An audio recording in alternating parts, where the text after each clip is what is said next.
Hmm? All right, everyone. We are live here from Pubcon in Vegas. I'm Amanda Coulong, your host of TechZulu Live, and I am sitting here with Sanjay of CrowdGather. How are you? Great, thank you for having me. Well, of course, tell our audience a little bit about CrowdGather. CrowdGather is a company that I started originally in 2002 with one original site, which was a forum or message board community. And at this point, we've grown to about 235 million monthly page views, 23 million monthly uniques. So we acquire forums and basically continue to aggregate in order to build this network. Oh, interesting. You acquire forums. How has the forum space changed, or has it, is the big question I hear a lot. Yeah, and there is change in the sense that I think people are realizing that forums have been around for longer than the internet. You know, they go back to the dial-up days. People are getting the sense that these communities, the reason they're not dying out, there must be something there. Yeah, usually that's a good indicator. Right. So there's a resurgence of interest, but the rate of change has been pretty slow because it hasn't been a big money segment. Right. Would you say that forums were really the first social media tools? Absolutely, because in the dial-up days, the only thing you could do socially other than email, right, which is point to point, a person to a person or a list, was go to a bulletin board. So whenever you've wanted many-to-many communications or many-to-many social interactions, forums are still the only way to really experience that. Yeah. And it's strange that there seems to be this disconnect between forums and social media. Do you think that's just a PR thing, an image thing? Yeah, I think forums have always, been where geeks like me hang out. They've always been uncool. And so I think geeks are cool. The back of my business card, or anyone who follows me on Twitter, follows CrowdGather on Twitter, will see that I constantly say use the F word. Because when you read about social media, they'll say blogs, Twitter, Facebook, and other. We happen to be the other category, but there's a lot of stuff on forums. They're a lot bigger in terms of deep content than the other sites that I refer to. Absolutely, lots of long tail content there too. Sure. And another thing that I feel like, or have seen sort of falls off the radar, is that forums are a great place to also enhance some SEO.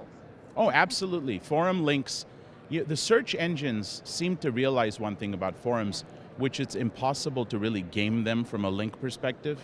Because if you show up on a forum as a new member, you post a link to a commercial site, you will get banned, you'll get insulted, and the link will get removed before that discussion is ever indexed. Right? So it's a very high quality, but it comes with this sort of vigilante socialist peer review system. It works. So what are you doing now with the site? I mean, are you looking to, in addition to pulling in other forums and acquiring more of them, where are you taking them? What's the next step? So the phases of our business plan, one is to acquire scale within certain verticals. By definition, if a community is a niche community, it's not going to be very big.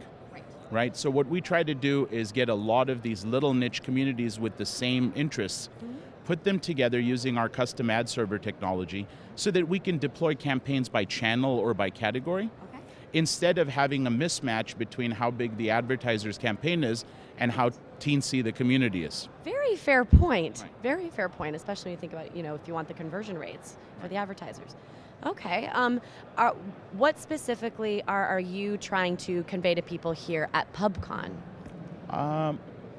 Wherever I go and speak, my mission is to have people take probably a second or third look at forums, because they're so ubiquitous, they get pulled up in search rankings all the time, that people almost ignore the fact that there's people behind these answers, right? And there's interaction.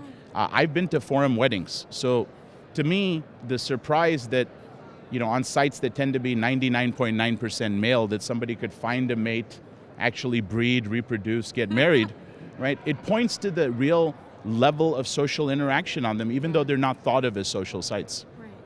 And it just, again, I'm with you. It astounds me that people don't even mention forums when they say social, because, to be fair, they really were among the first social tools in terms of that interaction. Absolutely. And for me, I consider it my personal mission, because CrowdGather is built around forums, and we're also a small public company, right? So we're trying to raise the profile convince advertisers not to be scared of coming to these communities, that there are ways to police the discussions to make sure they don't get beat up by our angry members. So wait. You're telling me that advertisers are afraid to advertise with forums because of the discussions that happen, but they're okay with advertising on a Facebook or any of these other social sites where people have Exactly. So the same discussions. you're pointing to sort of this legacy issue. Most ad networks, their terms of service have exclusions for anything with user-generated content. Now, before maybe 2005, 99% of that was forums.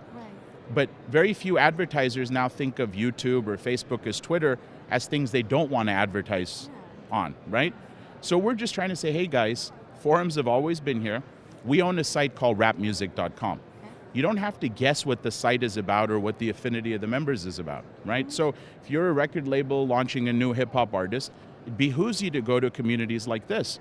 But at the same time, they're going to do media buys on Huffington Post. I don't know how targeted that would be. Do a Facebook spend and ignore niche communities where people are very passionate about these subjects. We're helping to change that, and there's a lot more activity in the forum space from others out there too. So there's a revival of interest in forums right now. I would agree with you completely, and I think part of it is just educating the market on the value of a forum and the niche communities and the fact that you have these real people that are passionate about their topics, that are early adopters, if you will, that sort of thing to help people understand the value that exists there. Right, there's a lot of new data that shows that forum people like me are highly likely to get asked for product recommendations, to get asked by their friends and family, because we tend to research things. Right? It's a definition of a geek. We can't even make a simple purchase decision without learning everything about everything around that subject. And forums are just the only way to really pick up that knowledge quickly. So don't be afraid to use the F word. Exactly. That is such a great marketing campaign right there. Full campaign. You better do a whole campaign around that, Sanjay. I'm trying. So the website one more time. Crowdgather.com. And if people want to, if they have a forum that would potentially be, a good fit. Sure. They can email me directly, sanjay@crowdgather.com, and I will respond. And he will use the F word, so don't be offended. Quite often. The one time when it is okay to use the F word. Well, thank you so much, Sanjay.